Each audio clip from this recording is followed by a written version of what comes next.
Hello and welcome to the NBA trade deadline special. I'm Aaron, joined by Manny. Manny, it's good to be back. It's good to get back on the grind here.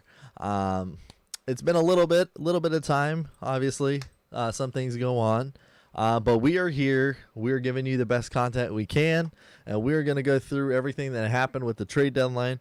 Also, talk about some decisions. Questionable choices from teams, what should have happened, maybe why didn't it happen. Also, we had basketball tonight, so we're gonna also recap some of the games as well. Manny, how are you, man? It is good to see you. How you doing? Doing great. It's been a minute since Christmas. That was the last time we did a show. And there was like 5 games on Christmas that we covered, but now we got a busy night, Aaron. We have trade deadline. We have around the NBA. We even have I didn't get a chance to watch it. I told you off the air that I didn't get a chance to watch it, but there was also the All-Star draft. That's another thing we have to cover because we all know how big that is. Like in 2 weeks, we're going to have Team LeBron and Team KD. It's going to be a homecoming for LeBron because the All-Star game is actually in Cleveland.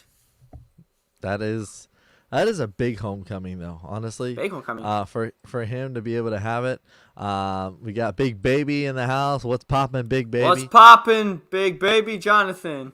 Yeah. So happy birthday, by the way. Yes, happy birthday, Big Baby. So let's get into it. So obviously, Manny, where do we begin? Obviously, the duo that we thought that was not gonna. I mean, who's gonna think like if Manny? Perfect example. If I told you just like beginning of the year that Lillard and McCollum were not going to be together anymore, would you actually believe me that they would split them up? I honestly wouldn't have believed you one bit. Like, I mean, it's actually pretty clear that they should have blown it up years ago because that tandem was not working. Like, yes, they had a great team in McCollum and Lillard and Nurkic. But I like that young guy that they have right now in Anthony Simons. I think he can be a future star. But honestly, it was good for them to blow it up. I wonder where Lillard goes from here. I mean, I saw on Twitter the other day that he's happy and content in Portland. But honestly, in my opinion, Aaron, like, I think he should get the hell out of there. Like things are going to get way worse before they get better. And I don't know why he wants to stay there. Like, the team around him is not there to win. They keep getting young assets, but then after I see they go trade for Joe Ingles, I'm like, how does that fit your timeline exactly? I don't know. Yeah, I mean, look, he goes to a decent team, a decent Pelicans team. I mean, most people Manny, a lot of people have been counting out the Pelicans, with BI and BI and Zion over there. They have a potentially great team. I mean, they just got better on paper, and most people are going to say, well, don't count this team out. And I feel like that's kind of how things have been right now, is where you can't count out some of these other teams that have been lowball, like, okay, we're going to trade for some of these younger guys, and then all of a sudden, Brandon Ingram found a home there, and so did Zion. I mean, gets drafted there, and he's been killing it there too. Obviously, injuries, injuries come and go, but I mean, he's a good fit there, and I feel like McCollum can help bring that young core team that they have already built.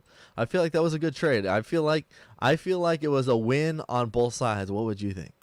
Oh, absolutely. I mean, I don't know really what the direction of where the Blazers are going. Like, that could help a rebuild, but I love that trade for the Pelicans. Like you mentioned, it's all about injuries for the Pelicans. That's the reason why they haven't been able to, get into play-in tournament or get into playoffs. Zion Williamson has been out for like the past 2 years now. He's played a few games and there, but he just can't stay healthy.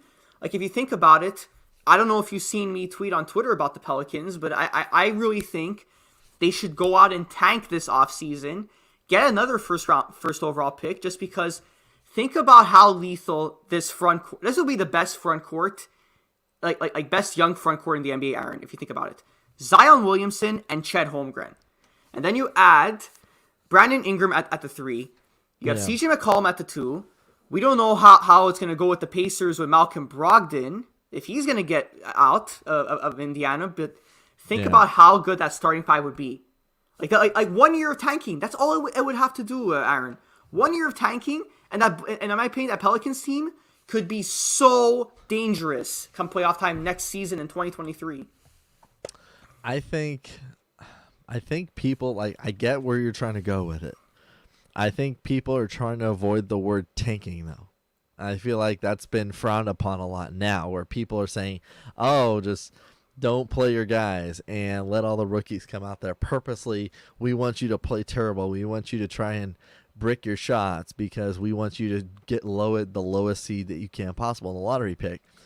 You know, like I get where you're coming from, but also like you have to build on what you have there too. So it's like, you know, I think the biggest thing now is people are going to see New Orleans potentially now as a destination spot for free agency, which is very possible now. I mean, the opportunity for that team and that franchise has opened up dramatically. So I think I think it's a win, but in my opinion, I think it's a win on both sides. I think it helps out the Pelicans. I think Portland is kind of leaning towards now what ends up happening to Dame Dollar. That's up in the air. I mean, obviously we know he didn't get traded either. I feel like he loves Portland, and we'll have to see. I mean, we'll have to see what happens at the end of the year. We'll get into all that stuff later on in the year. But we're going to move on to the next one. Also, Kings acquiring Dominus Sabonis and Lamb and Holiday from the Pacers. Exchange for Tyrese Halliburton and Buddy Hield and Tristan Thompson. Aaron, one thing I gotta say about that trade is I was like, wow. Seriously, same here. Like, in a span of 2 freaking years, they draft Tyrese Halliburton. Steal of a pick at 12th overall. From Iowa State. This kid is a stud. And then they just give up on him. But, I mean, at the same time, I kind of do understand, like, they would choose Fox over him. It makes sense. Fox is their franchise guy. And obviously, you know, they have, Davion Mitchell, who's another good guy on the backcourt with them.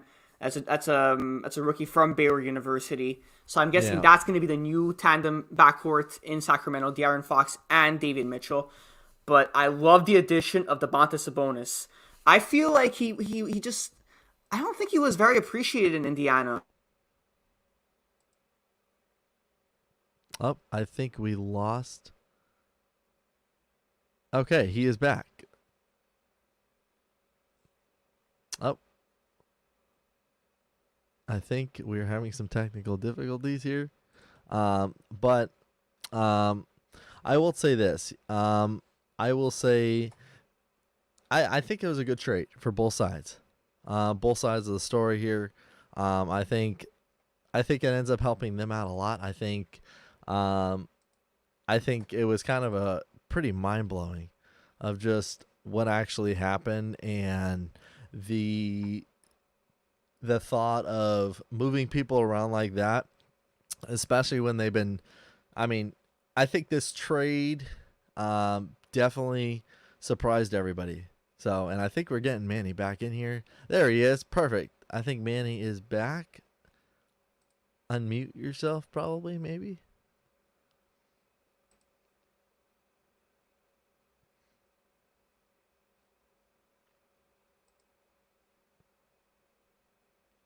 All right. We will be back to Manny in a second. But I feel like it was a shocking decision. I feel like it was one of those decisions that people are going to say, wow. I mean, definitely they blew. Definitely it was the case of how is this trade actually going to happen? And, I just feel like, Manny, I mean, we're here. Great to have you back. Just technical issues, guys. But yeah, I mean, my computer's acting up. It happens. It's technology. Well, I just feel like, I mean, this trade was a shocker. Absolutely. I feel like it was a shocker for everybody. And, I think in the end of the day, I think, it's going to help these guys out. I mean, obviously the Kings, the Kings acquiring those kind of talented players right there is big. I think it's pretty big for their franchise. Absolutely. Like as I was saying before, sorry guys about my laptop and everything, but back to what I was You're going to say good, about the man. You're trade. good. You're good. Like I think this was basically like a win now move for Sacramento. They really, really want to go for the playoffs just because they haven't made it. Get this, Aaron. Since Yeah. 2006, they haven't made the Yeah. playoffs.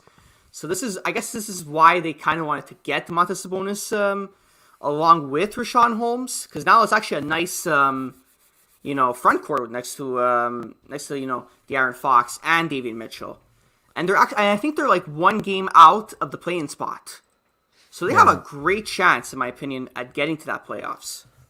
Yeah, they In my honestly opinion, do. I mean, I feel like you know what? I'd say the Kings, another team that obviously lost their coach. I mean, you're trying to do anything you can, um, but I feel like hey, they got lucky there. I mean, these are guys that are gonna absolutely these guys already play so well, and they have young talent too. So I feel like that's what they need. I feel like you can't have these younger teams, without someone like a veteran. It's like when LeBron came to the Lakers, perfect example.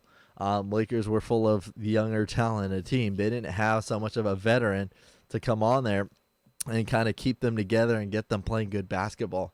I feel like Sabonis is going to be a big help to that team, and obviously, having the Jeremy Lamb as well and Justin Holiday. That Manny, I think it's a great win. I think it's a win on both sides, honestly. absolutely, it is a win-win.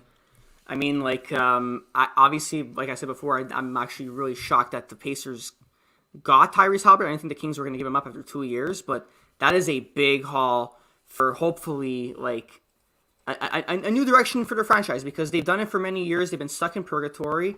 I think now they Yeah, kind of want to go through. I don't want to say a rebuild, but sort of like a retool. yeah, Because if they traded away Miles Turner, then I would have said it would have been a rebuild. But I see they want to keep Miles Turner. They kind of want to get into that playoffs a little bit with him. So I actually really, really like that move for the Pacers and for the Kings. It was a win-win trade. I totally agree with you. It was great. yeah.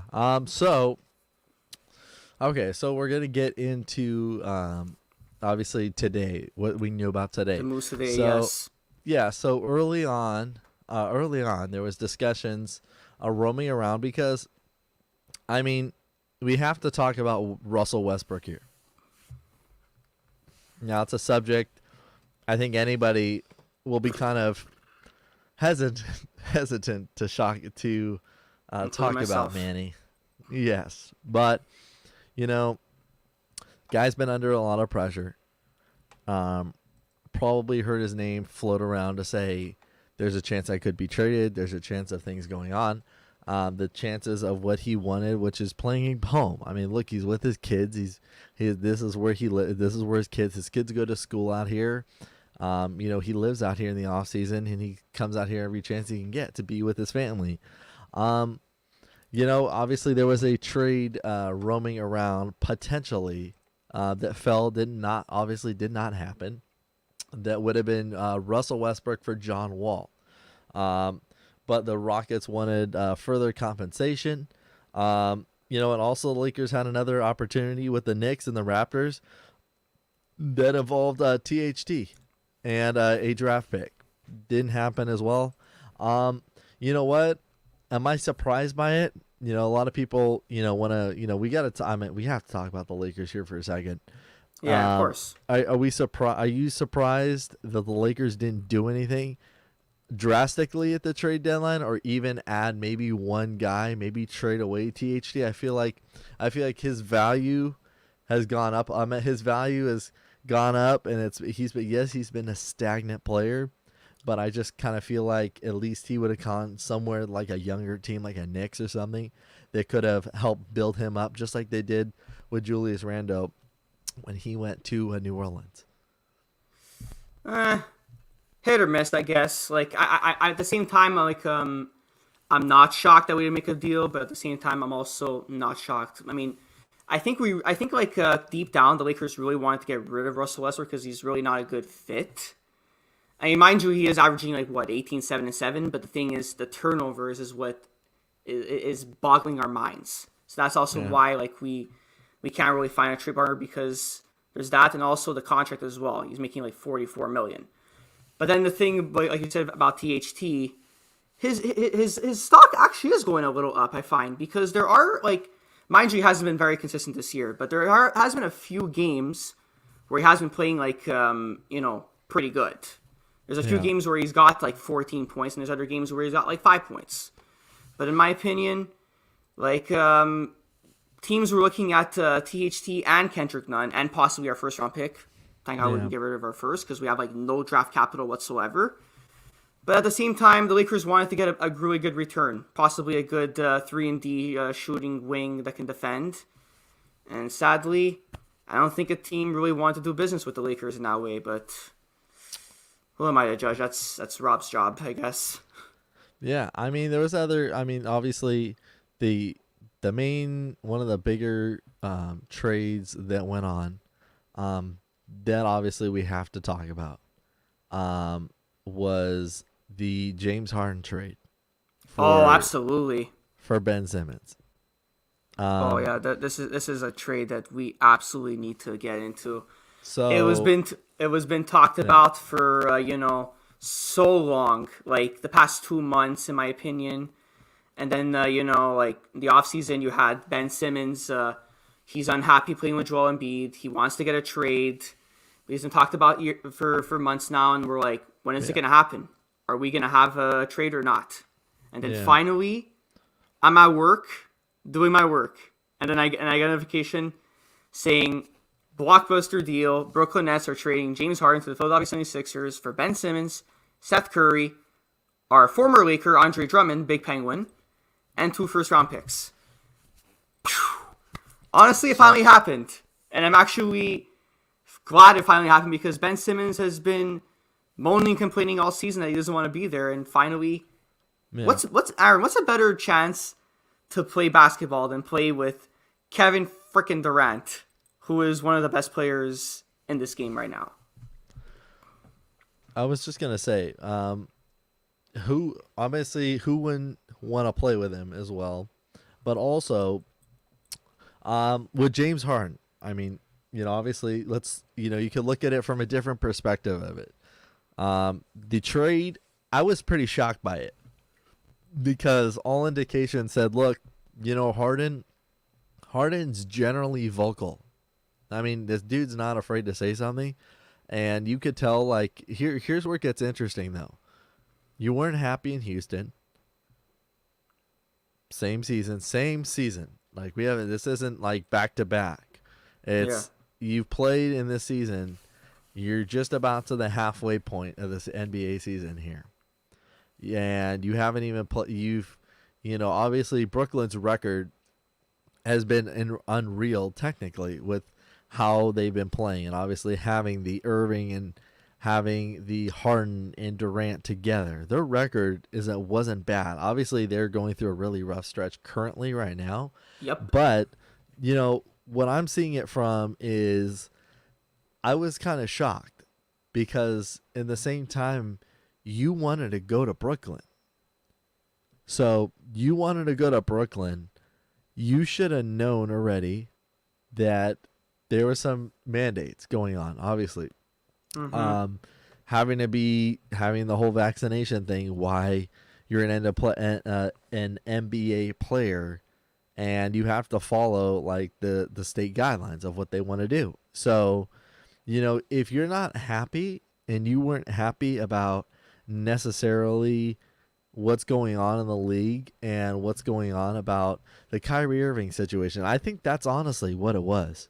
To be honest, I think if Irving didn't have what it was going on, and he was playing already, and he had no issues with not being able to play games, not being able to only be able to play road games that are not in California and New York. Yeah. I think he would have still been there, though. And that's just my opinion. I think if you wanted to commit to a team and you were wanting the Houston Rockets to trade you, and you got your trade to New York, to Brooklyn, to go play with Durant, your old teammate that you did so great with playing with, how do you go? How do you want to ask for another trade when you're trying to build a chemistry here? That's what I don't. That's the point of the disconnect where I'm like, how would you want to leave? Like, you guys are trying to already build something, and because of one player and because of what's been going on there, and maybe it's off the court, maybe it's some stuff that they're not agreeing on, seeing eye to eye on. Yeah. But I mean, clearly, like, they were playing decent basketball, and obviously, most of those games have been without Kyrie. I thought if anything, that maybe they would touch Kyrie. You know, if you wanted to win badly, you don't need. If Brooklyn still wants to win badly, they didn't have to necessarily get rid of Harden. You could have kept Harden.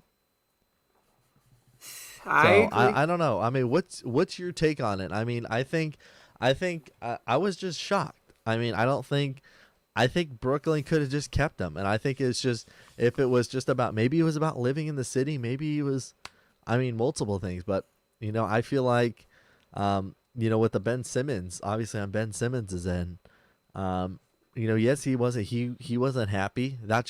He should have been traded a while ago.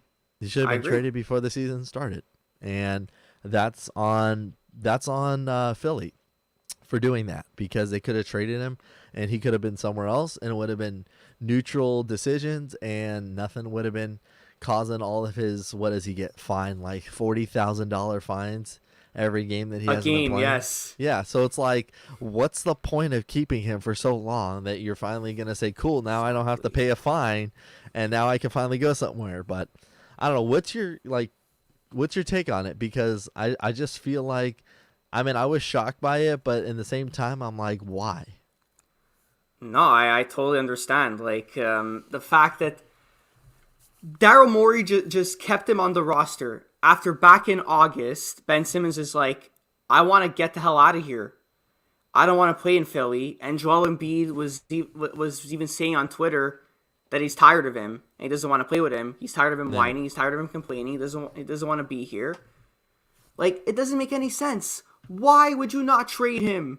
And you would wait this long. I mean, I get there was like a few months back that they were talking about Simmons and Harden trade, but I didn't. I mean, same as you, bro. I didn't think that they were gonna trade Harden because they did so much to get him there last season. Like, he put on like a fat suit in Houston to say like, I'm out of shape. I don't want to be in Houston. So get me to Brooklyn. That's where I want to be. I want to win with Harden and Kyrie. And mind you, maybe they could have won it last season if they were healthy. Obviously, they weren't, and that's why Milwaukee bounced them out in Game 7 in the second round last year.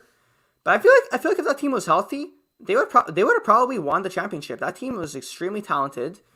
But back to a bit about the trade, in my opinion, Aaron. The fact that they acquired Seth Curry, nice shooter, brother of Steph Curry, the greatest three-point shooter of all time. So that actually helps their shooting because obviously we know Brooklyn, as you mentioned, are not off to a good start. They're like on a 7-8 game losing streak right now. So they're gonna need some help. And also getting Andre Drummond too gives them rim protection because who is their center really full time, like Nicholas Claxton? Nothing against Nicholas Claxton. He's a good young guy, but he's not a rim protector. You have a rim protector that we all know very well because he played for the Lakers last year, Andre Drummond, aka the Big Penguin. And then, not only that, they also accumulate 2 first-round picks, which is amazing in my opinion because not only are they a team that wants to win right now, but they're dealing for the future as well, which is a very smart thing. I've always give Sean Marks a lot of credit as GM. He is a very smart GM. He ended up getting KD and Kyrie in Brooklyn with no draft picks whatsoever. Remember how much in shambles they were back then with Billy King as the GM that ended up trading all those picks for Pierce and Garnett. Boy, do they regret that one. Mm-hmm. But I think that was I think those parts of the trade I could see. I think I would say the other the backbone of that trade I could see happen, and I could see that, okay, that makes sense on paper. Brooklyn's getting killed in the paint. I mean, finally, I think Steve Nash has finally learned, like, you're small, like a small ball lineup, and I mean, we're not going to mention other teams that play small ball. We're not even going to get to there because that's another hour's worth of conversation. Yeah. But I mean, I think he's just learned that you have to have a big guy. You have to have somebody in the paint. You have to have a veteran presence that's a shot blocker, a rim protector, a guy that's going to give you offensive rebounds, grab you at least 10 boards a game. And the Brooklyn doesn't have that. I mean, yeah, Blake Griffin, but okay, that's Blake Griffin. You don't have someone that's that's a traditional center. Adding Drummond in there in the mix, I feel like he can get along with that system well, and hopefully they use him. Like, I think that's just the biggest thing is, like, how do you use these guys then? Like, how do you have to completely kind of reorganize your lineup now, because now you have no more Harden, so now you have more shooters. Yes, you're plugging in another shooter. You have another point guard that could fill in for the role of that, which it could be Curry. But now you have to reaccumulate your chemistry, your team chemistry. And now I feel like, okay, how does that relate to now Brooklyn on paper? Where does Brooklyn fall right now? Like, does Brooklyn really literally have a chance to actually win a title now? Because now I feel like it's the Sixers. I feel like the Sixers are about, Daryl Morey literally is licking his chops for this trade that he did, because he has exactly the pieces he needs. Now, mind you, we talked about this off the air. It doesn't. Some trades work out great for you, and some do not. Mm-hmm. Obviously, injuries have played a big part of the NBA season this year. But let's get into the other trades that happened as well. Other trades that went on as well was actually, there was some more news relating to the Lakers early on. But I mean, there was not enough pieces to go along with it, and it just kind of fell through. But the last few trades were the Celtics trading PJ Dozier, Bol, and a second round pick to the Magic for a future second round pick. So the trade put the Celtics under the luxury tax, and Dozier and Bol are out for the season anyhow. Nothing to worry about there. I feel like it's just I think it was just dumping money. I don't think I'd be shocked really to see Dennis Schroeder really be anywhere active much again. I mean, yes, he's been through a lot, but I don't see him really doing a whole lot with the Magic, and obviously we know where the Magic's going. So, but in my opinion, Aaron, like there's also a reason why they did that trade as well, because the Magic are in rebuild mode, and they want to get a bunch of picks. They want to get a bunch of young guys. Bol, even though he hasn't played much in the NBA, he's still a 7-foot beast. You still want him on your team, even if you're rebuilding. Like, especially imagine if he puts on size. Mm-hmm. I mean, he is a little skinny, so yeah, I will give you that. If he puts on size, like a lot of centers come into the league. Obviously, like you remember, like Zubac, when he came into the league, he was scrawny. He was the scrawnier center, but he was a center. He was a traditional center, and now he built himself up. I mean, now he actually deserves a right. And same with Ibaka too. He was a scrawnier center as well. So, the other trades that happened as well. Were you surprised, Manny? We had the Toronto Raptors, Goran Dragic, got bought out, and got traded to the Spurs. For Dragic, where would you want him? Where do you think is a good fit for him to go? Because obviously the Clippers could use a guard as well. The Clippers can use a guard. I would have said the Mavericks until a trade we're going to get into later on. Yeah. But honestly, the Clippers do need a guard. Who's really their point guard now? Reggie Jackson? Reggie Jackson's known more as a 2. I don't know why sometimes, because mind you, even though we are big time Laker fans, we do watch like other games as well and pay attention to other games as well. I see him some games playing the 1 and the 2. Like, but he's traditionally a 2.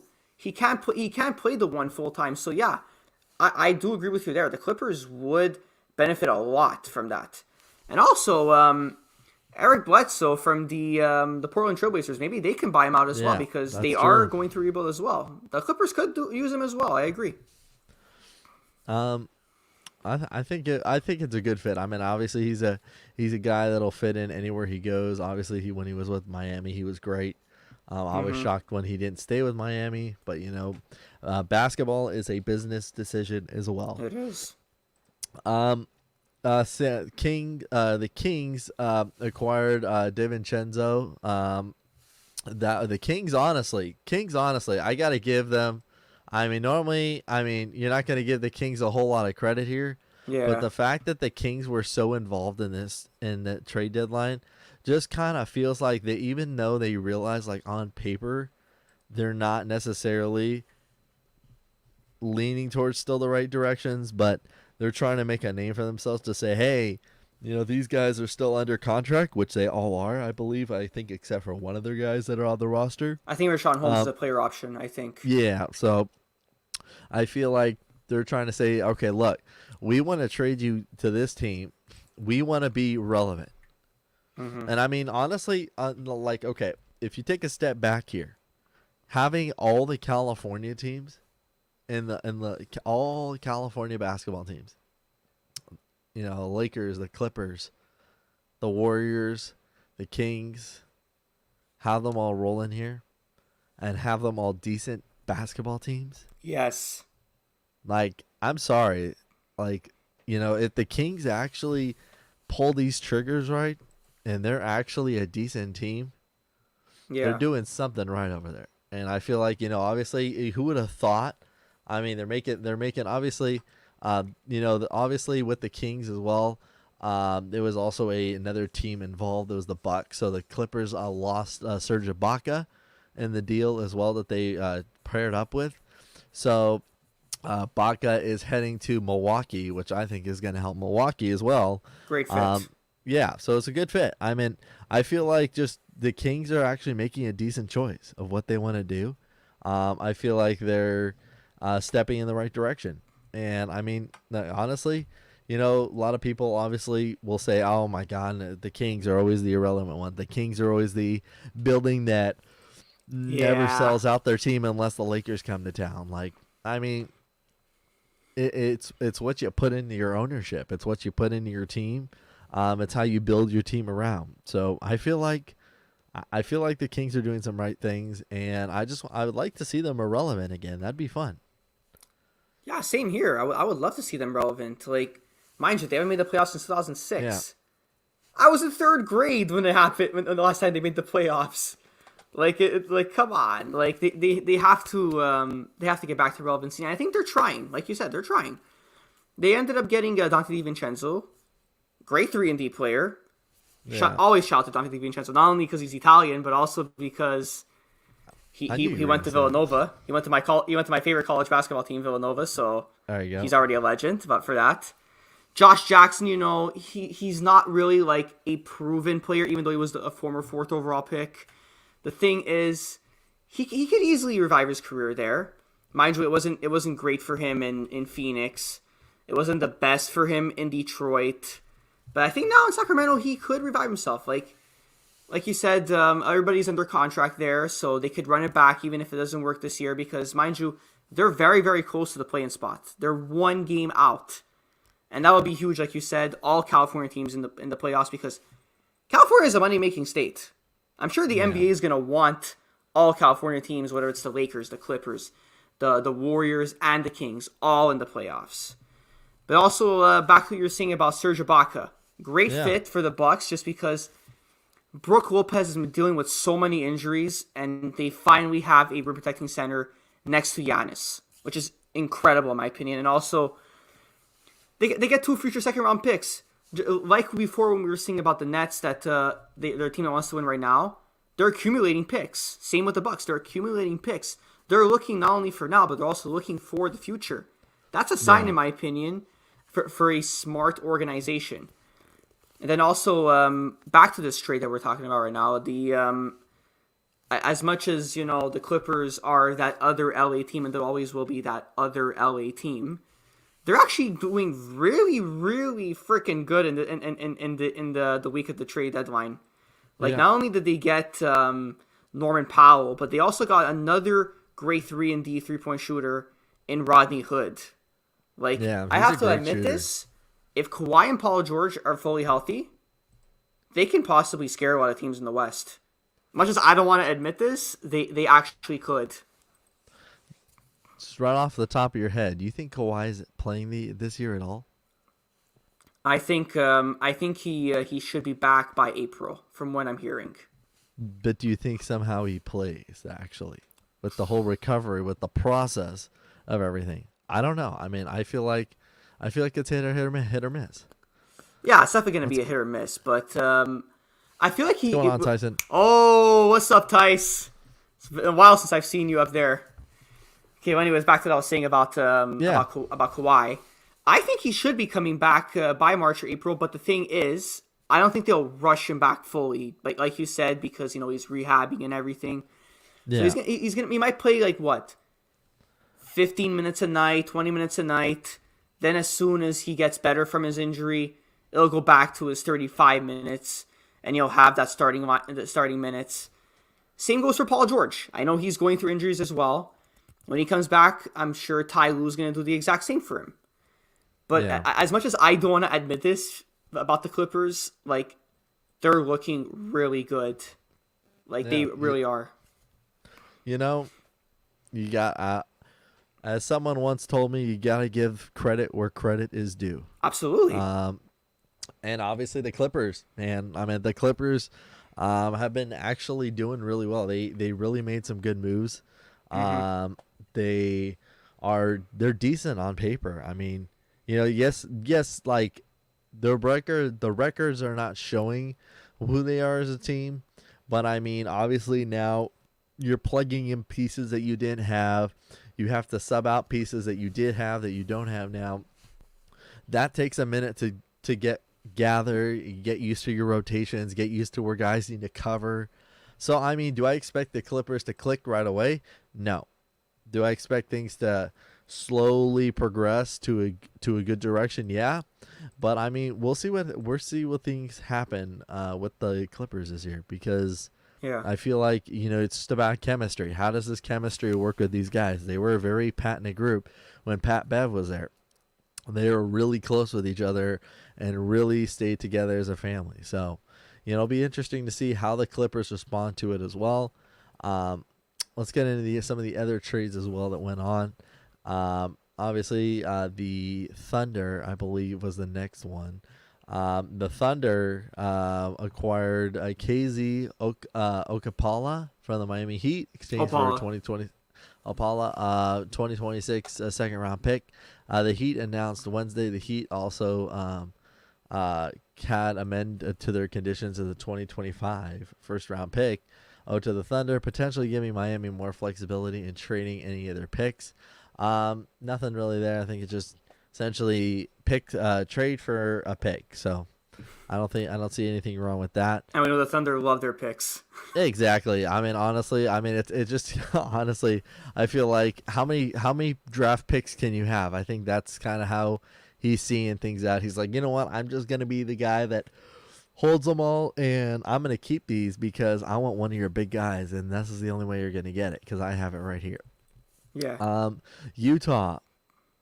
Utah made a trade as well with Nickel Walker from the Trailblazers and Henry Gomez from the Spurs in a three-way deal. The Spurs got Sertansky and a second-round pick. The Blazers got Joe Ingles, Elijah Hughes, and a second-round pick.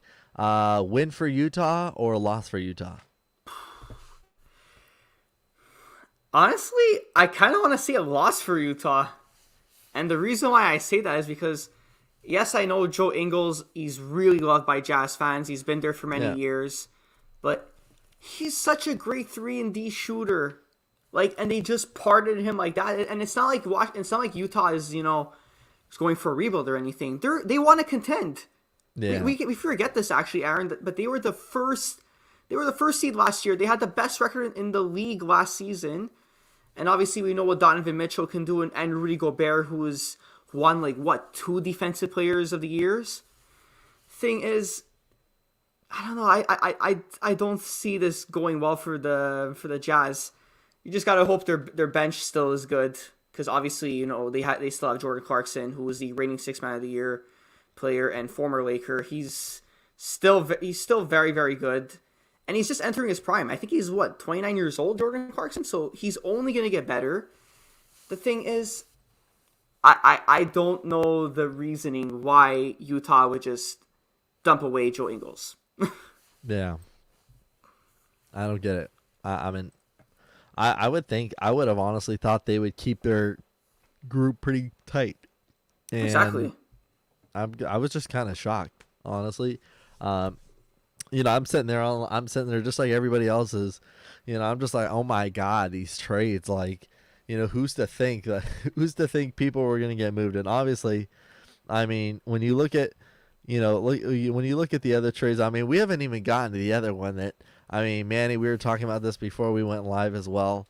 Obviously, the trade that was kind of shocking, because I believe he was ordering food too when this happened. Like, he wasn't even in the building. He wasn't Yep. even in the building when this trade was going on, and you already know who I'm going to talk about right now. Oh yeah, I do. If I told you Porzingis was getting traded, would you believe me? Absolutely not. I would have said you are crazy if you think Mark Cuban was gonna absolutely separate Luka Doncic and Kristaps Porzingis just like that. Yeah, I mean, honestly, I was shocked. I mean, they had a great team. They had a decent team, with weapons on their group as well. I just feel like, what's Dallas gonna do now? Like, what do you do? Do you go after someone out of free agency? I mean, I get it. Porzingis wasn't being used a lot. Like, he just didn't seem like he cared so much. Where it's just, I don't know. Do you think it was just maybe just both sides just needed to say, all right, it's time to go? Well, I mean, also injuries too had to play with it. Oh, For yeah. Porzingis. Yeah. Like, that's the problem. Like, he wasn't gelling well with Luka. The injuries happened, but honestly, I didn't think he would get moved at all. But also, this return is actually shocking in my opinion, Aaron, because Spencer Dinwiddie and Davis Bertans and a second round pick. Who would have known that Porzingis' value was that low? Yeah. What wasn't this guy like a big household name in New York with the Knicks? And then we know obviously like 3 years ago they traded him away to Dallas, and I thought he was going to stay there for a long time. He got a 5-year supermax, so I'm absolutely in the loss of words why they would just dump him away. But I mean, obviously, like if you also think about it, the Dallas Mavericks too needed a point guard. And I guess that's why I said before Goran Dragic would have been a good fit on Dallas, but not anymore, because we're talking about this trade, obviously. Yeah. And Spencer Dinwiddie is actually going to be a good, backcourt member with Luka Doncic, in my opinion.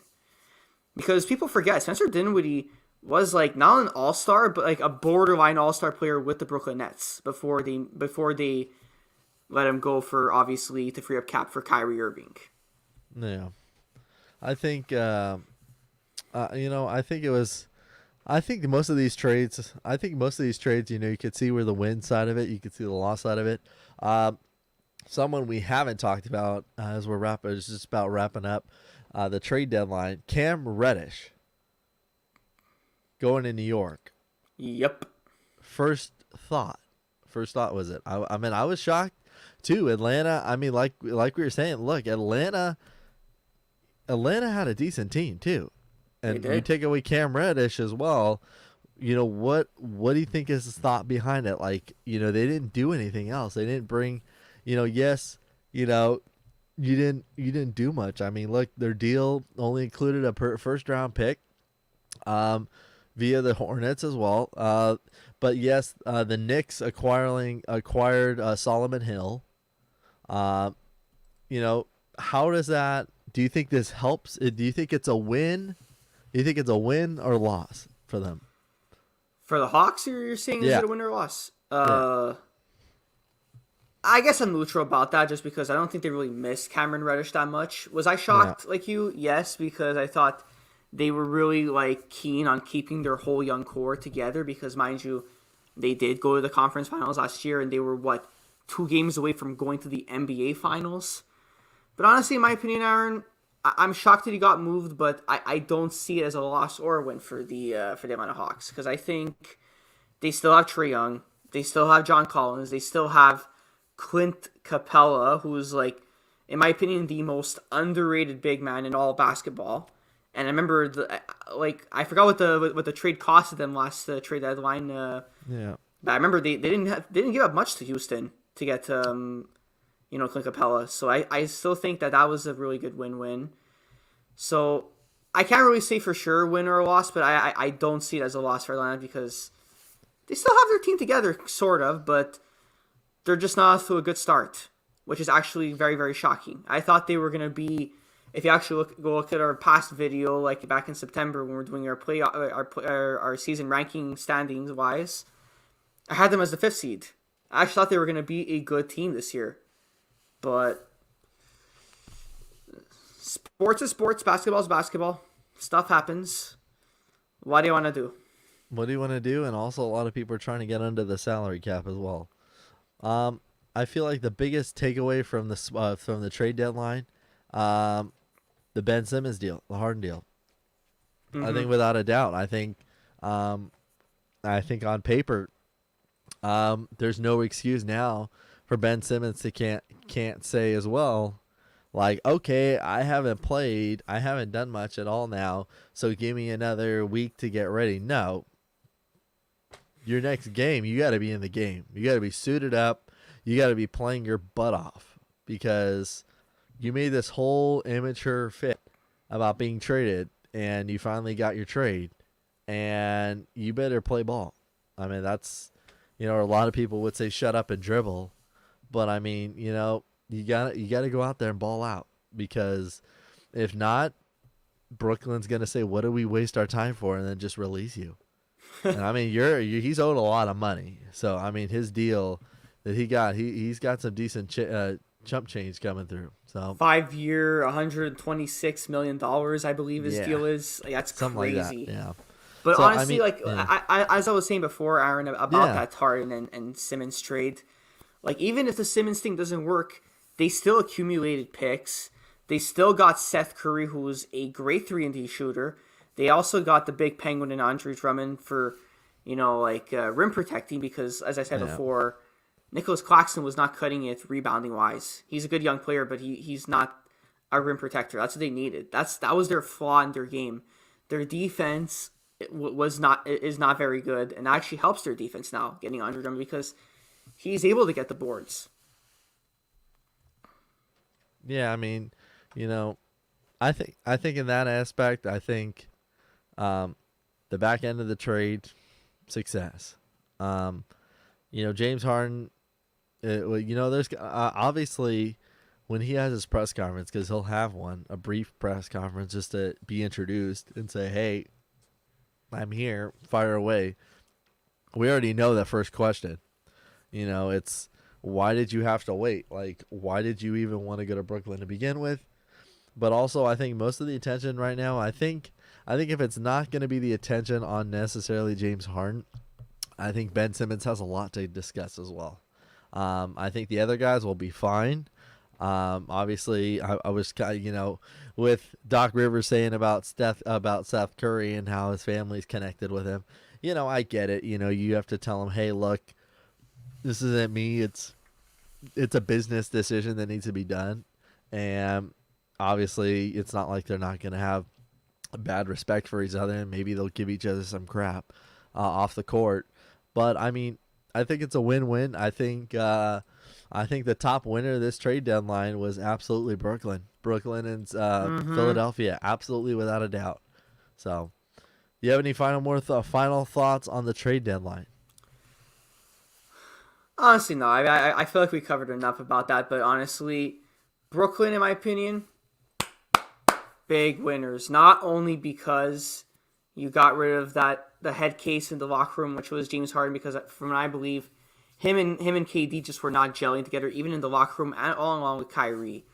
But in my opinion, the fact that they got picks, even though they're contending, is incredible. And same goes for Milwaukee. Milwaukee too, very underrated team that in my opinion that won as well, because they have now a front court member with Giannis, because Yeah. we know that obviously Brook Lopez is not healthy, and now they have Serge Ibaka and also accumulated picks.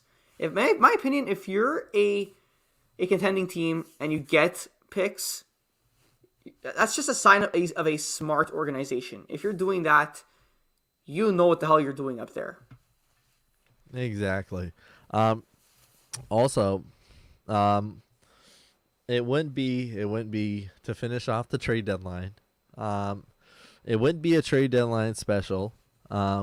If we didn't talk about another team that, to say the least, surprised a lot of people, because a lot of media, a lot of the fan base, a lot of people, just a lot of fans or just fans of the game, including some of the analysts as well on different platforms, were shocked about the Lakers and Yeah. how they were and how they were quiet. They were involved with particular things. We don't know the whole story. Obviously, we know there was a potential of a John Wall trade, that we don't know exactly the circumstances behind it, of how much they wanted in return as well.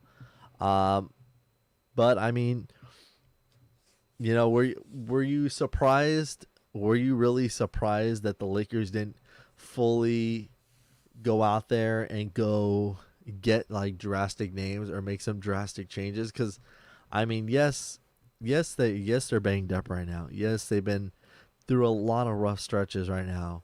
Obviously, they lost to Portland yesterday. But Yeah.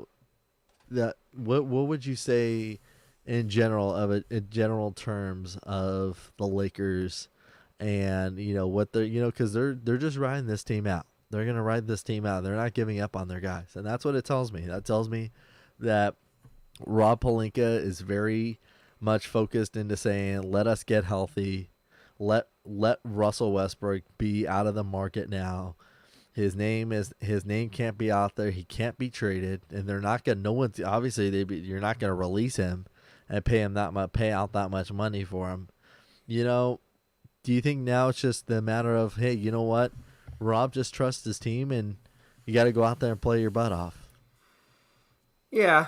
We gotta trust that team, but what's trusting exactly with this team, because they've been incredibly inconsistent. Russell Westbrook is playing his worst basketball he's ever played in his whole career. I think this is his career, the career roles he's having. I don't think Yeah, we've seen that since his second year in the NBA, probably his something like first year in that. the NBA. And the turnovers have been high. I think there was a game this year where he had like 7 turnovers. So that's a bit of stressful in my opinion. The fact that we haven't seen Kendrick Nunn healthy all year, he hasn't played a single minute of basketball this season. The fact that we started off the year having DeAndre Jordan and Ken Bazemore starting, a lot of fans were upset about that, including myself and of course you. And then Avery Bradley keeps staying in the lineup as well. Like, there's just so much inconsistency with the Lakers. I don't know what's going on. As a fan, it hurts me to see. I think this is a worse team than 2012 2013. Because at least in 2012 2013, at this time of year, Aaron, we were Yeah. actually picking up the pace. I think we were winning like 6 of our last 9 games. But now we're, what, 3-7 in our last 10? So yes, I did think we would make some sort of a move. Personally, if you saw what I wrote on Twitter today, I wanted to see us acquire a first round pick, just because we don't have many draft capital, and I don't see us contending this year. I don't see us making it far this year. So I would have wanted to see us get some draft compensation, but obviously that didn't happen. Hoping in the offseason it does happen, but as you said before, like, I don't think we were going to be able to release Russell Westbrook that easy, just because how can you release a guy who's making $44 million and then has a $47 million player option? Rob Pelinka. Well, I mean, it's not. I mean, okay. I wouldn't say it's Rob Pelinka. People should be like, Rob Pelinka, oh my God, why didn't you do this? Why didn't you do this? Well, they knew, okay, the Lakers knew what they were getting themselves into. So Rob Pelinka very much knew that $47 million player option is there. Now, if we were going to sit there and say to start the beginning of the season, if we were going to tell each other, Russell Westbrook's gonna have one of the worst seasons so far that he's ever had in his probably since his first 2 years in the league. I don't think you and I would look at each other and say, "You're kidding." Like, I mean, the dude's a triple-double machine. He's gonna average 20-something plus points a game and average probably 10 assists a game, and be just doing his thing out there. That's what Russell Westbrook's generally doing. I mean, obviously maybe 15, 20, doesn't matter. He scores when he needs to score, but he's always been a pass first point guard. But I think Rob, to say the least, and I told you this earlier too. I think you have to trust your team. Mm-hmm. I think where Lakers fans need to realize is, or us Lakers fans too, is, you have to trust what was presented to us. Acquiring Kendrick Nunn. Who was going to say Kendrick Nunn was going to get hurt and not be able to even play a game yet with us? Who's to say that obviously the injuries were going to happen? Who's to say that Davis wasn't going to get tripped and fall and essentially tripped over his own teammate? Yeah. Got pushed over his own teammate. Who was going to expect this? Who is honestly expects these injuries? And that's where you got to be real with your team too. Like, you could sit there and bash your player and say how terrible he's doing right now. But in the end of the day, you got to realize, like, maybe there's other things that have been going on. I mean, I'm sorry, but I got to add this in here as well with this Westbrook situation. You should never get benched. You should never be talked about getting benched in the game, in a fourth quarter game, because you're not playing great. Hurts a player's morale. You're hurting a player's morale. And you know what? I don't think it really has to do with Russell Westbrook right now. I think all the attention's kind of turned on Frank Vogel, to be honest. Now, this is just my own opinion, but I think more or less the attention has been brought on to say, okay, Frank Vogel, you're in a new low right now. And you're just not handling yourself right. You're not handling some of the ways you've been going about your stuff at all right. And you're a guy that believes in players. You're a player. You've always been the player's first coach. But yet you're going to sit out there and play Stanley Johnson and Austin Reeves out there over putting out Russell Westbrook and LeBron and Carmelo and Anthony Davis together. I don't think, to be honest, I don't think it's something where, the Lakers just absolutely just are not clicking. I don't even think it's that. I think it's they have not physically gotten their whole squad together on the same court. That's also been a big issue. Yeah, so it's like, when you mentioned about the 2013 Lakers, I told you this earlier today too. I said, look, if you're gonna be out there being competitive, and you're gonna be doing all this stuff, you're never gonna expect the team on paper to all of a sudden be hit with injuries. And then Russell Westbrook, the first game he missed yesterday. And this is where as a basketball fan, I was just mad to see that people had the nerve to say, okay, Russell Westbrook's not playing today, so we should win this game.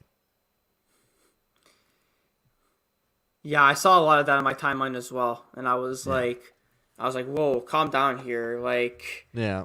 like you can't just put that on one player. I know Russ Westbrook hasn't been great, and I'm been very vocal on Twitter that I haven't liked him as a fit on the team, but come on. What a way to kill a player's morale just to say that. Come on. And back to what you were saying about Frank Vogel.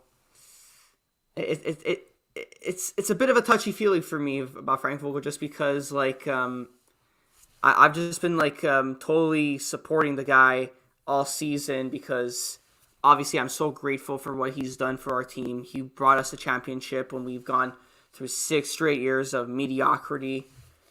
And then last season, obviously having the number one defense in the NBA, I feel like he just lost the team, and it's sad to say. And I don't, and obviously he's our best coach we've ever had since Phil Jackson. So obviously it's so sad to see. Personally, I don't want him to get fired, but I think it has to come to that where he has to get fired just because it doesn't look like the players are listening to him. It doesn't look like they take him seriously.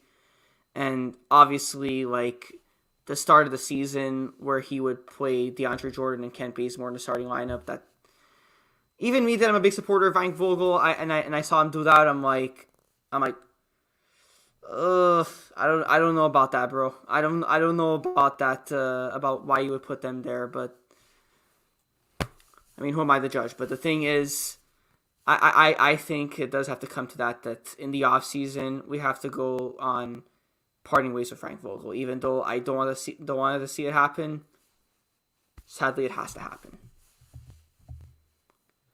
Yeah, I mean, I feel like now it's the Lakers have had the opportunities to win these games, um, and they just haven't had the right pieces out there. People were saying maybe Kendrick Nunn is a difference maker. Maybe he is. I mean, maybe he's a guy that can come out there and actually all of a sudden come out there and be 100% healthy, and all of a sudden the Lakers could potentially be going on. They could go out of there and win 6 out of their next 7 games with him in the lineup. Yeah, who knows? Make the play. All that matters, I think, to them right now is it doesn't matter. It doesn't matter essentially where you finish or where you start your season. Actually, where you start the season is where you finish it. Mm-hmm.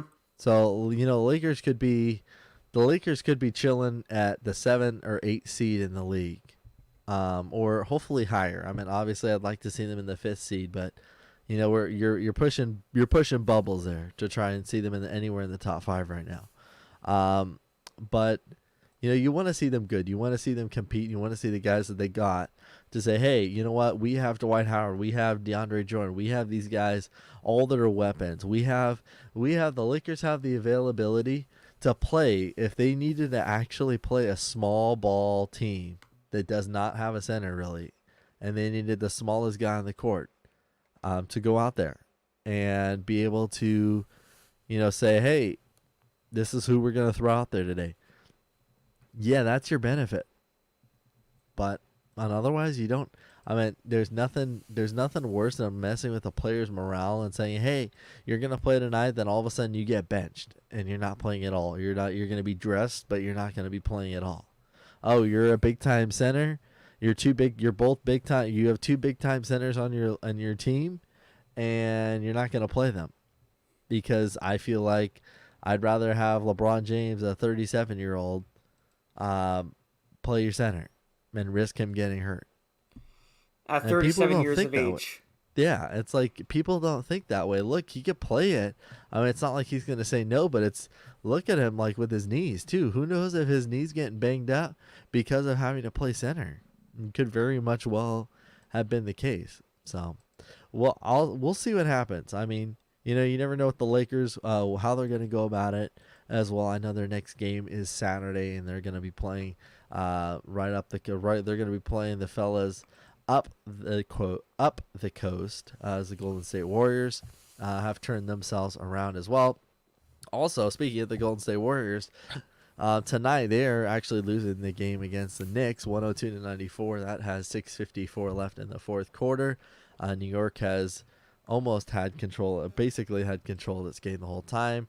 Let's go through some of the other scores that happened. We'll just sum it up through Manny. But Absolutely. obviously, Dallas won.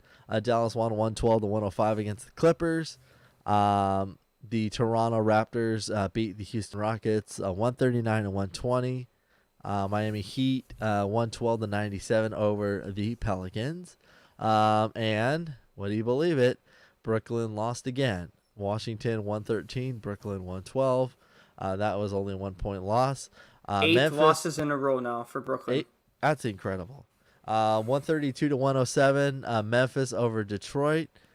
No surprises there. I mean, Yeah. Memphis could have literally thrown out their bench and they could have still won that game.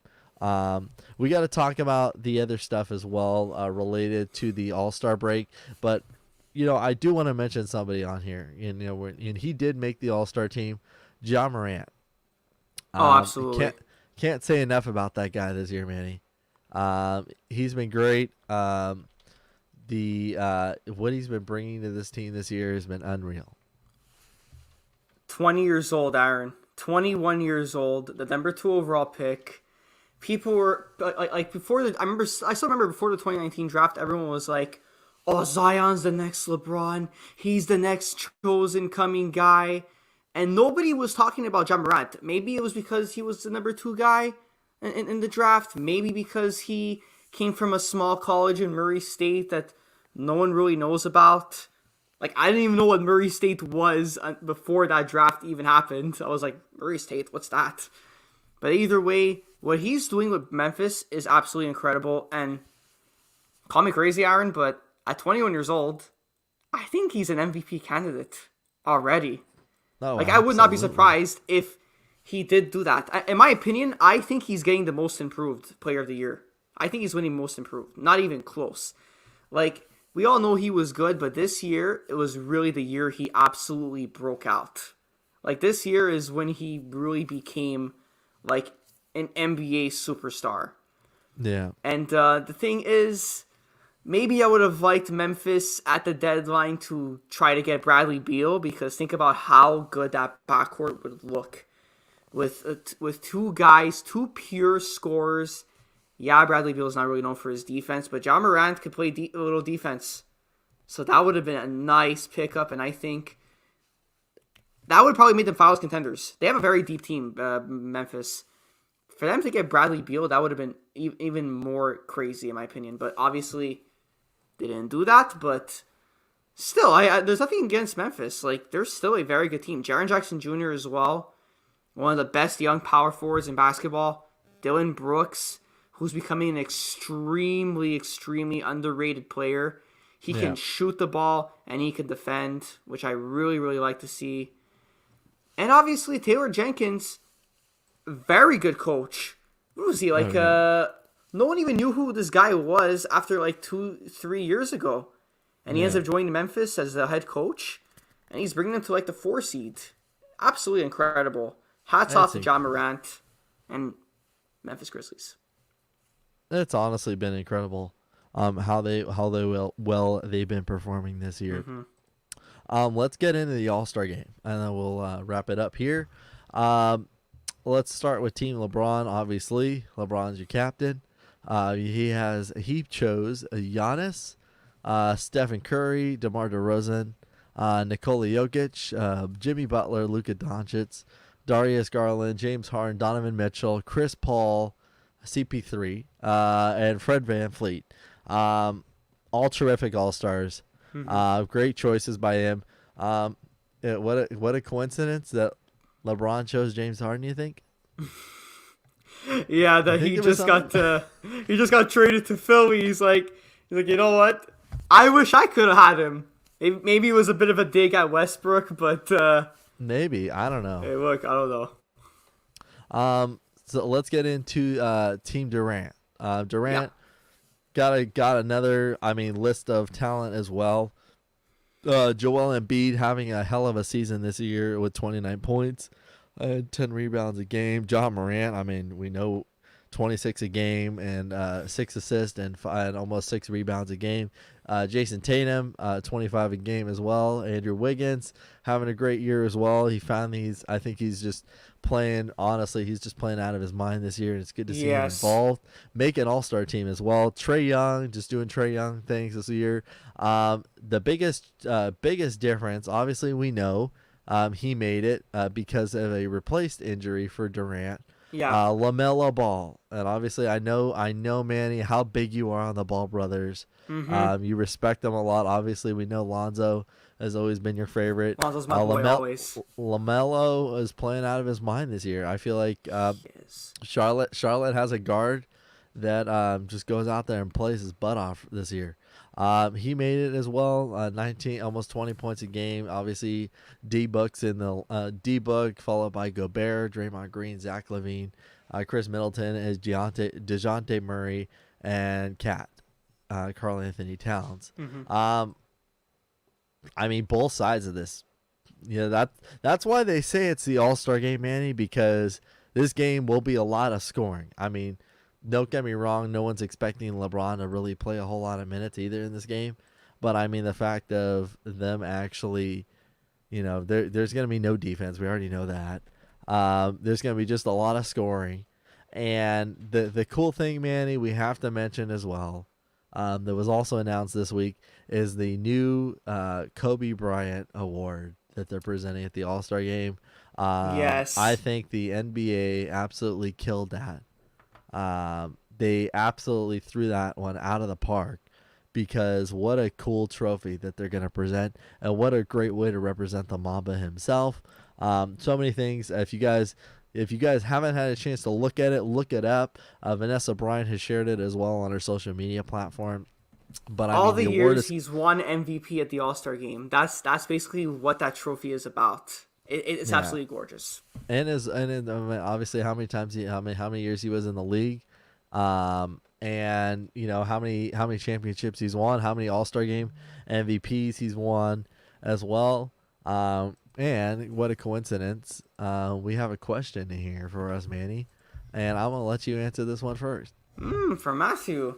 Yeah. So either LA team finish in 6th place or better. Whew. I want to say our Lakers, but the way we've been playing right now, and the way that the Clippers have been playing right now,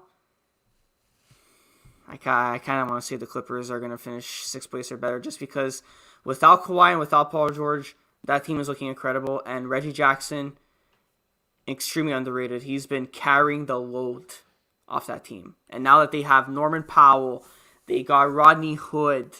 This team is getting so good. And if they're healthy, like I said earlier in the show, if they're healthy, yeah, I think they make the finals this year. Call me crazy, but I think they get to the finals. That's a bold prediction. Yeah. Obviously, we were talking about the Lakers as well. Lakers are making their own destiny this year. That's really what it is. Yeah. That's the bottom line. I mean, they have to, first of all, the only thing they should be worried about is making sure their whole squad is fully available now. They got to figure out what's going on with Kendrick Nunn as well. And you got to put together these wins. You committed to keeping Russell Westbrook. You committed to keeping your team together because you believe in this. So let's see pen to paper now. Let's see what happens. You're keeping all the talent. And you know what? Nobody obviously wanted to probably deal with the massive contract that Westbrook had. So they wanted to say, look, this is the Lakers mess, and Lakers just got to figure this out. So I think, I think it's in their hands, Manny. I think you got to go out there. You got to put together wins. You got to go out there and have great chemistry together. And I think that's all it takes for this team to turn it on. I mean, hopefully, to answer Matthew's question as well, will either team finish up in 6th place? I'm gonna agree with Manny. I'm gonna agree with Manny. I think the Clippers right now, technically have a better did some moves on the trade deadline. I don't think, I think yes, I was pretty questionable on them moving Serge Ibaka. But do I do it now? Am I gonna put it out there that I think they're championship contending yet? No, because I want to see what happens when they have when I want to see what happens potentially if Kawhi Leonard comes back. I Because only then say if they're healthy. Only. I think I'll say this. They have a chance to go. I'll say this. They have a chance to go to the Western Conference Finals if they're healthy. If they're healthy, start there. Start small at least. Also, last question in from Matthew here before we wrap it up here. Which team in the NBA has the best chemistry? Manny, fire away.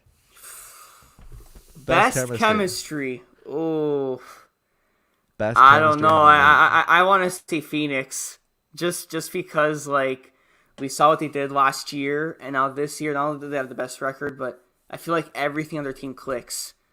Devin Booker, one of the best shooters and one of the best young players in basketball. DeAndre Ayton, one of the best young centers in the game. CP3, who's now like been in the league for so long and is still doing CP3 things. And then not only that, you got former Villanova guy Mikal Bridges, the 3-and-D guy.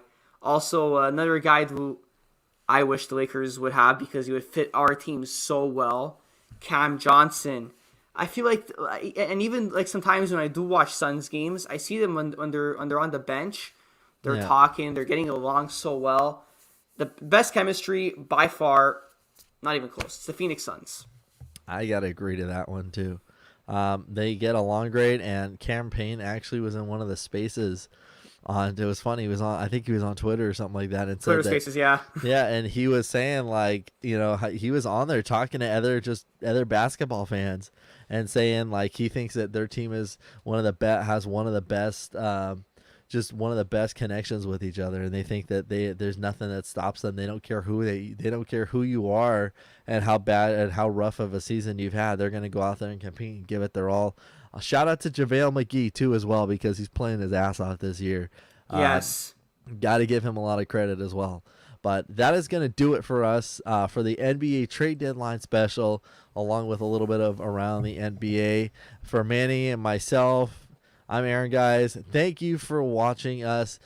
Make sure if you're not following us on social media, make sure you follow us, The Ultimate Sports Show, on our Instagram and The Ultimate Sports Show on Facebook. So make sure you're checking in with us. There will be more content coming soon. We're going to be talking more things about what's going on with the other teams, as well as potential free agencies as well. A lot of things to go look forward to, and a lot more things to keep on growing too. So we're going to sign off. Take it easy, guys. Peace.